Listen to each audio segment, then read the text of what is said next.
Welcome, students. Today we are going to study My Grandmother's House, written by Kamla Das. Most of you have been aware of the name of Kamla Das. She is a feminist. She has been a feminist, and her concern for Indian women is well known.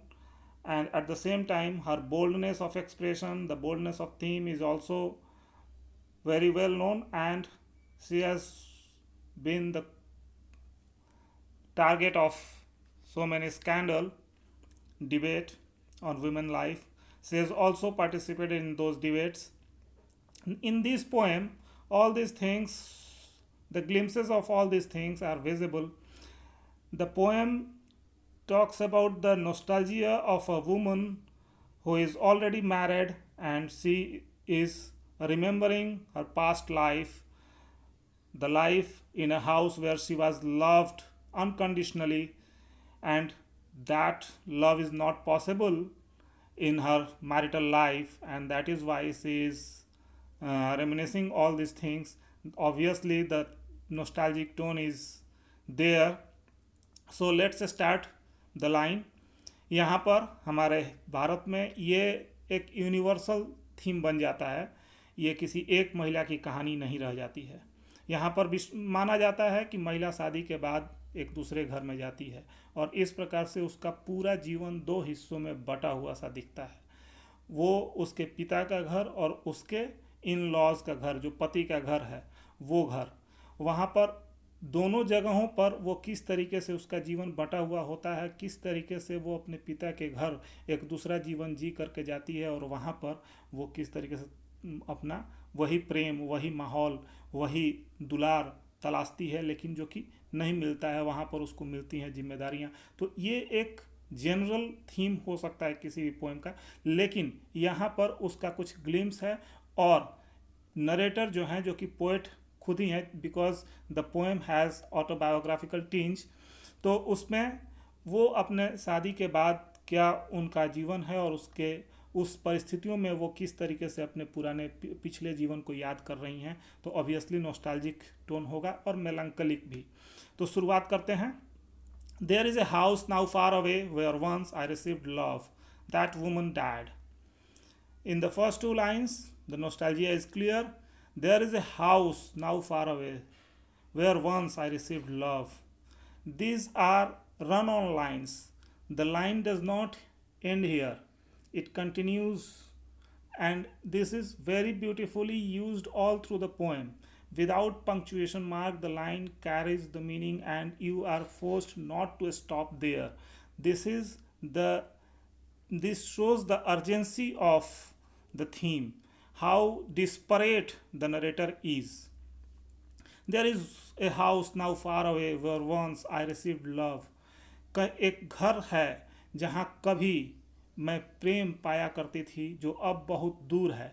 तो obvious है कि यहाँ पे वो शादी इनकी हो चुकी है, और पहले शादी के पहले जिस घर में वो रहती थी उसको याद करके वो बोल रही हैं। यहाँ पर फिर डॉट डॉट डॉट एलिप्सिस इसको बोलते हैं, इससे लाइन डिवाइडेड है।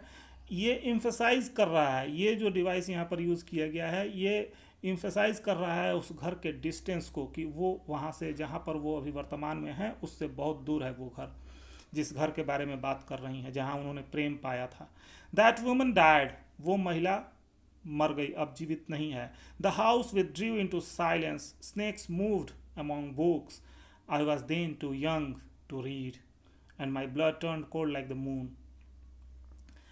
The house withdrew into silence. After the death of that woman, the house withdrew into silence. The silence is used with negative connotation here. It shows the lifelessness of everything after the death of woman. That woman is not alive there, so there is no life in that house. Everything is ruined. तो यहाँ पर बता रही हैं कि वो घर वीरान हो गया, शांत हो गया, मतलब वीरान हो गया, वहाँ पर कोई नहीं है। Snakes moved among books, I was then too young. यहाँ पर कॉमा दे करके बता रही हैं, स्नेक्स मूव्ड अमॉन्ग बुक्स, उन किताबों के बीच में सांप घूमते होंगे, एकदम कोई आदमी रहने वाला नहीं है। I was then too young to read, and my blood turn cold like the moon. मैं तब जब छोटी थी, तब मैं बहुत छोटी थी, पढ़ नहीं पाती थी पढ़ने के हिसाब से। And my blood turn cold like the moon, और मेरा खून जम जाता था एकदम चांदनी की तरह। How often I think of going there to peer through blind eyes of windows और listen to the frozen air. My blood turn cold like the moon, उस समय पढ़ने के नाम पर मुझे वैसा होता था, प्रतीत होता था, मन नहीं करता था, मेरा खून जम जाता था। How often I think of going, यहाँ पर प्रेजेंट और पास्ट में हमेशा हम लोग मूव कर रहे हैं। अभी वो बोल रही हैं कि कितनी बार वहाँ पर जाने के लिए मैं सोचती हूँ। There to peer through the blind eyes of windows और just listen to the frozen air, कि उस धूल जमी खिड़कियों से, अंधेरी खिड़की की आंखों से मैं अंदर झांक सकूं। यहाँ पर ब्लाइंड आइज ऑफ विंडोज़ ये शो करता है कि इनके लिए भी लगभग सारे दरवाजे वहाँ पर जाने के लिए बंद ही हो चुके हैं। और just listen to the frozen air, और लाइफलेसनेस चारों तरफ है, तो वहाँ पर भी लाइफलेसनेस है। उस फ्रोजन एयर, जमी हुई हवा को की गूंज को ये सुन सके वहाँ पर जा कर के, ये इनके मन में इच्छा होती है। ये दो फ्रेज, फ्रोजन एयर और blind eyes of windows, have been used to just relate to the present life of the narrator and the impossibility of going to her past life, the house where she has spent a very beautiful years of her life. Or in wild despair, pick an armful of darkness to bring it here to lie behind my bedroom door like a brooding dog. You cannot believe, darling. और उस बेचैनी में, in wild despair, pick an armful of darkness to bring it here to lie, या मैं वहाँ पर से उस अंधकार का एक मुट्ठी भर के लाती और यहीं पर रख देती अपने पास। Behind my bedroom door like a brooding dog, मैं अपने घर के बाहर, दरवाजे के बाहर उसको रख देती जैसा कुत्ता कहीं पड़ा हुआ होता है। Here the use of brooding dog is also signifying the impossibility of her moving to that house. वो अब कोई संभावना नहीं है, जैसे कुत्ता एक घर में बंद के रह जाता है, वैसी ही वो इस सिमिली यहाँ पर डेलिबरेटली यूज़ करने का पर्पस ही यही है कि वो ये इंडिकेट कर रही हैं, सजेस्ट कर रही हैं कि अब उनका जाना शायद संभव नहीं है। You cannot believe darling, can you, that I lived in such a house, क्या तुम भरोसा कर सकते हो, विश्वास कर सकते हो, अपने प्रिय से पूछ रही हैं, जो अभी जिसके साथ वो रह रही हैं उनसे, कि कभी मैं भी इस तरीके के घर में रही थी, इस तरह के घर में रही थी, एंड वॉज प्राउड, और मुझे भी काफ़ी गर्व था अपने जीवन पर, एंड लव्ड, और मैंने भी बहुत प्रेम पाया था, आई हु हैव लॉस्ट। लेकिन यहाँ पर फिर से एलिप्सिस है, और वो लाइफ से अभी का लाइफ अलग हो जाता है। आई हु हैव लॉस्ट, अब मैंने रास्ता खो दिया है, my way, and beg now at strangers doors to receive love at least in small change, और मैं अपना रास्ता भटक गई हूँ और अब अजनबियों के दरवाज़ों पर भीख मांगते रहती हूँ प्रेम पाने के लिए, कि एक परिवर्तन के रूप में ही, एक परिवर्तित रूप में ही प्रेम मिल जाए।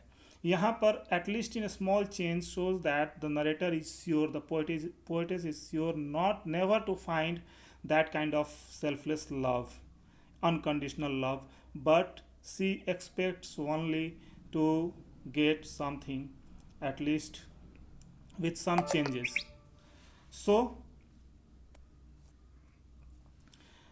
एक और बात है यहाँ पर, I have lost my way, ये जो फ्रेज यहाँ पर यूज़ किया गया है, क्लॉज के रूप में यूज़ किया गया है, and beg now at a stranger's door, कि she has never been satisfied with her marital life, and that is why she has lost her way and she has moved into extramarital relationship. This possibility has also been suggested. तो वो अपनी शादी जहाँ हुई थी वहाँ पर वो संतुष्ट नहीं थी, तो किसी और के पास प्रेम तलाश रही हैं और फिर भी संतुष्ट नहीं हैं, और वो एक तरीके से बोल रही हैं कि वहाँ पर मुझे अनकंडीशनल लव मिलता था, लेकिन विवाह के बाद जीवन बदल जाता है, कुछ नहीं मिलता है, आदमी प्रेम को भीख के रूप में मांगता है, अजनबियों के भी दरवाजे खटखटाता है कि कुछ परिवर्तित रूप में ही प्रेम मिल जाए, उस तरीके का अनकंडीशनल लव न मिला तो भी कुछ मिल जाए, लेकिन नहीं मिल पाता है। तो ये the beginning and the end of the poem have similar note, nostalgic and melancholic। तो यही था इनका, ये एक यूनिवर्सलाइज कर दी है पूरे थीम को, एक किसी के जीवन में इस तरीके का हो सकता है, और सामान्य तौर पर जो विवाह पूर्व और विवाह के पश्चात का जीवन है तो ये हर महिला के जीवन का हिस्सा है। तो उसको इन्होंने बहुत ब्यूटीफुली डिपिक्ट किया है, बोल्डली डिपिक्ट किया है। इस तरीके से बात करने की हिम्मत बहुत लोगों में नहीं होती है, यही इनके लिए सबसे बड़ी बात होती है कि ये अपनी बात ईमानदारी से कह जाती हैं। Thank you. I hope you must have enjoyed the summary and analysis of the poem. Thank you.